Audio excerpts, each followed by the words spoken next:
একদম নীরব। হ্যাঁ, এই জায়গাগুলো একদম লোকজনে কত সুন্দর এলাকা আছে। একদম ভরপুর থাকে। একদম একদম কোনো লোকজন নাই। হ্যাঁ, তা খাইরুল ভাই কিরকম লোক থাকে এখানে যে জায়গাগুলা? এইসব জায়গাতে দিনে হাজার হাজার মানুষ থাকে। গোল মার্কেটে, গোল মার্কেট এটা? বর্তমানে একজন লোক নাই।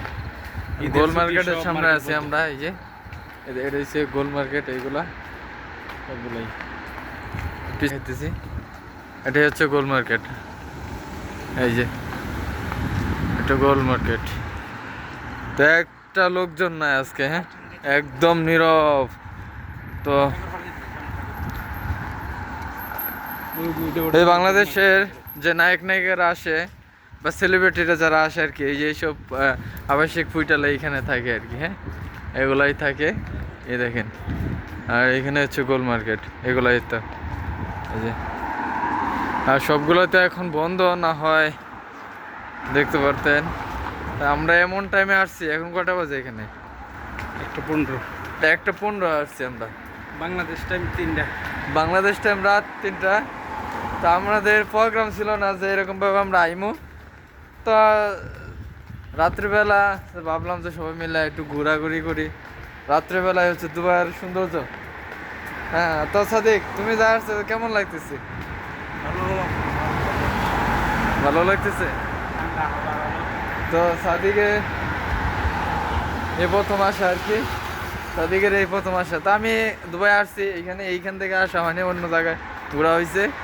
তো আমার এই ভাই এই জায়গায় থাকতো আগে, তো এখন আমাদের সাথে থাকে। তো সাদি এখন আমরা মিউজিয়াম যাবো দেখার জন্য। মিউজিয়াম যাব।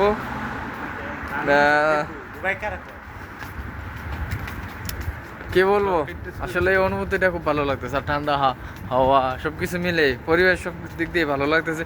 ভালো লাগতেছে। একদম নীরবতা, কোনো লোকজন নাই, একদম নীরবতা। হ্যাঁ, একটা লোকজন নাই। আর এইসব জায়গাতে একদম লোকজন সবসময় ভরা থাকে। এটাই হচ্ছে গোল মার্কেট। পরিবেশটা খুব ভালো লাগতেছে। রোদের মধ্যে দিয়ে আসলে